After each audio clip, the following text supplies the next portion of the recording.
Utakumbuka kwamba baada ya Chama cha Mapinduzi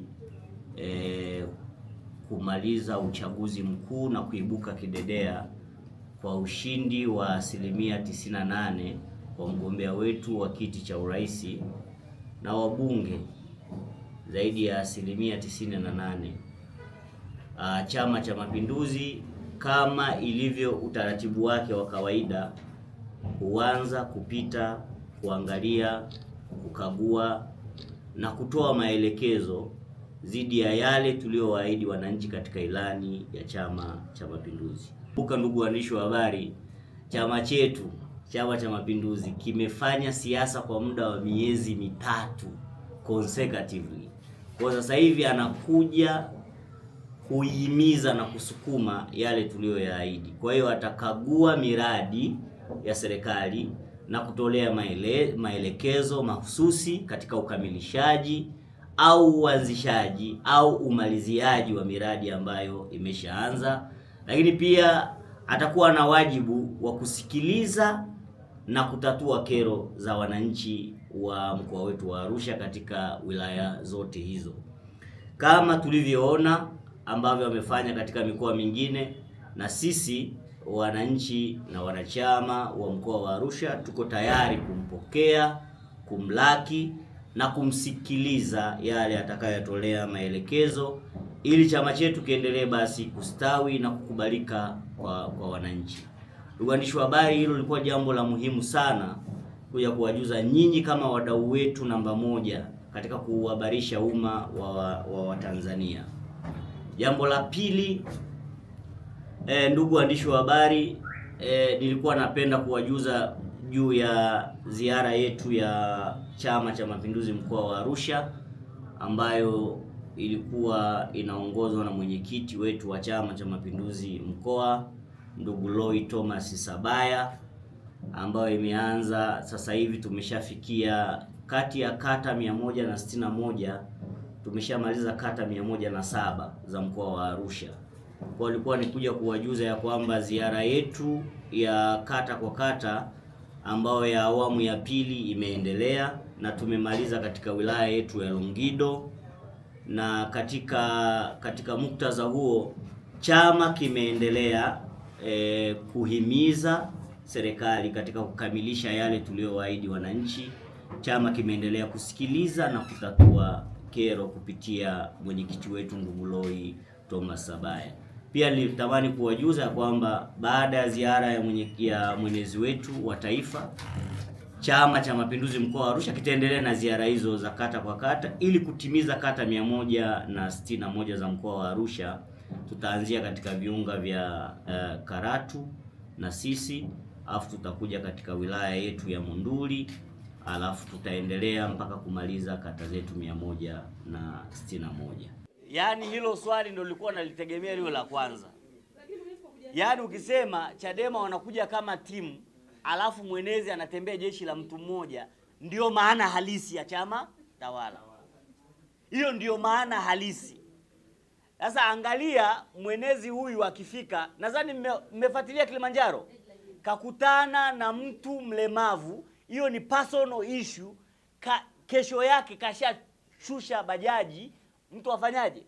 Aendelee na hiyo. Ndo maana ya chama tawala, na ndio mtaiona tofauti ya ziara ya Kenani na ziara ya viongozi wa Chadema. Hiyo ndio tofauti kubwa, na ndio maana nawaambia hiki chama wakuja kukitoa madarakani zaidi ya miaka 500. Yaani tumekufa na tukafa tena, wakuja kukitoa hichi chama. We angalia wale wanatembea vile, alafu wanakusanya 100 za watu, alafu anakuja mwanaume mmoja anapita, anasikiliza kero, anatoa maelezo, bodaboda wapewe 10%. Wewe mwenye changamoto, ni mlemavu, una shida, kesho na kushushia bajaji, jeshi la mtu mmoja wa chama cha. Nataka nikuambie hakuna chama kinaweza kufanya hivyo zaidi ya Chama cha Mapinduzi. Ndio maana nawasihi sana Watanzania wa mkoa wetu wa Arusha waje. Najua umesema kuna kero zilitolewa maelekezo hazikutatulika. Sasa mwarobaini wa kutatua hizo kero umefika ni ndugu Kenan Labani kiongozi. Na yeye akishaacha maelekezo, akishaacha tu maelekezo, mwenezi wa CCM wa mkoa wa Arusha naanza kudili nayo, kufuatilia yale maelekezo aliyoacha bosi wangu mwenezi wa Chama cha Mapinduzi. Vyama vya upinzani pia ni sehemu ya wananchi ambao wanasimamiwa na serikali na chama tawala. Ndio. Miongoni mwa kero ambao waliongea Chama cha Demokrasia na Maendeleo kwenye mkutano wao wa mwisho, ndio, ni ubovu wa barabara za jiji la Arusha. Na walienda mbali zaidi wakasema barabara zinatengenezwa, zinajazwa udongo wakati ni barabara za lami.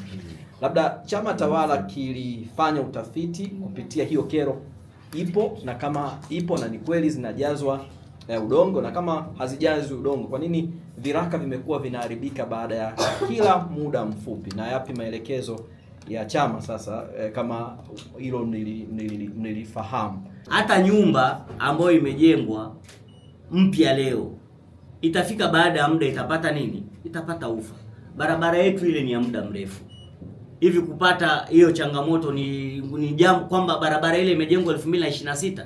Barabara ile imejengwa muda mrefu, lazima imepata tearing and wearing, na lazima ikafanyaje? Ikarekebishwe. Na huo ndio uhalisia. Ile barabara haijajengwa mwaka 2024, haijajengwa 25, haijajengwa 23, haijajengwa 22, imejengwa ina muda. Kwa lazima ipate kuharibika na lazima ikarabatiwe. Na barabara zetu hizi zinakarabatiwa sio za Arusha tu. Maeneo mengi barabara zinakarabatiwa, ndugu mwandishi wa habari. Kwa hiyo kusema kwamba zimejazwa udongo, hizo ni propaganda, ni cheap politics. Na nataka niwaambie, wanawaambia Watanzania ambao wameshazoea kupita kwenye hiyo lami ya barabara ya Moshi Arusha. Imewekwa lami na serikali ya Chama cha Mapinduzi. Wao wamekaa miaka mingi hapa. Lema amekaa miaka 10 jiji la Arusha.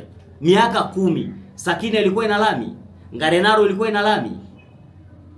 Ni hichi Chama cha Mapinduzi. Ndio maana nasema cheap politics. Ile barabara imetengenezwa muda mrefu, lazima itaharibika, lazima itakarabatiwa. Na inayokarabati ni serikali ya Chama cha Mapinduzi. Bado tunaendelea kuhimiza siasa safi, siasa za kimikakati. Hizi ni cheap politics. Na Chadema hivi karibuni nimeona wamekuwa kama vijana walio balee. Yaani wamekuwa kama vijana walio balee, hawajui wanachokitaka.